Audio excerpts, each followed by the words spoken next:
ನಮಸ್ತೆ ದೇವಿ ಕಲ್ಯಾಣಿ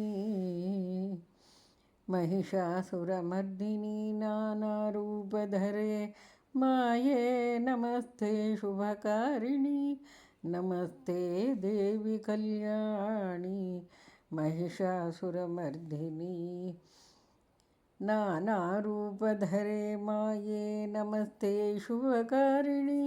ಶೌನಕಾದಿ ಮಹರ್ಷಿಗಳು ಪುರಾಣವೇತ್ತರು ಮಹಾಜ್ಞಾನಿಗಳು ಆದ ಸೂತರನ್ನು ದೇವಿಯ ಮಹಾತ್ಮೆಯನ್ನು ತಿಳಿಸುವಂತೆ ಪ್ರಾರ್ಥಿಸಿದರು.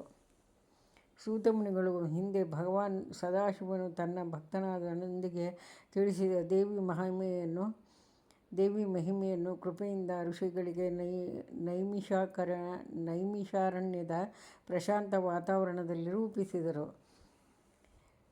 ಪರಶಿವನು ತನ್ನ ನಿವಾಸವಾದ ಕೈಲಾಸಗಿರಿಯಲ್ಲಿ ಪಾರ್ವತಿಯನ್ನು ತನ್ನ ಎಡತೊಡೆಯ ಮೇಲೆ ಕುಳ್ಳಿರಿಸಿಕೊಂಡು ಗಣಪತಿ, ಸ್ಕಂದ, ನಾರದಾದಿ ಭಕ್ತರಿಂದ ಒಡಗೂಡಿ ಅವರಿಂದ ಸ್ತುತಿಸಲ್ಪಟ್ಟನು.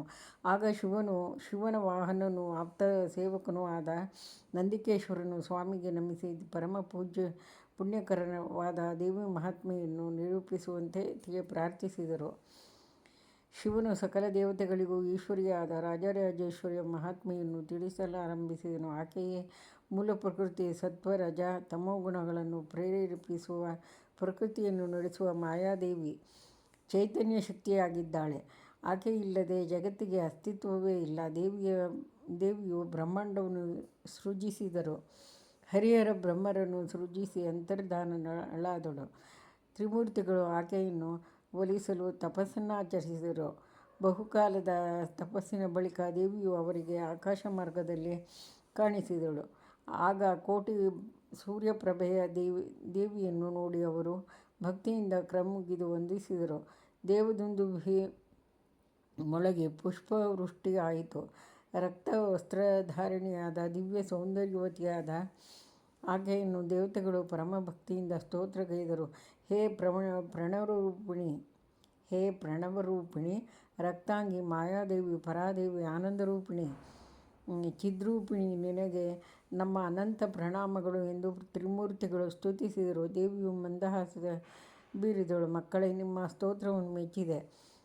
ನಿಮಗೇನು ವರ ಬೇಕೋ ಬೇಡಿರಿ ಎಂದಳು. ತ್ರಿಮೂರ್ತಿಗಳು ಆಕೆಯ ಪಾದಗಳಿಗೆ ನಮಿಸಿ, ಅಮ್ಮ, ನಿನ್ನ ದರ್ಶನವೇ ಪಾವನ, ನಮಗೆ ನಿನ್ನ ಸೇವೆ ಸಾಕು, ಏನೂ ಬೇಡ ಎಂದರು. ದೇವಿಯು ನಸುನಕ್ಕು, ನೀವು ಈ ಜಗತ್ತಿನ ಕರ್ತಾರರು.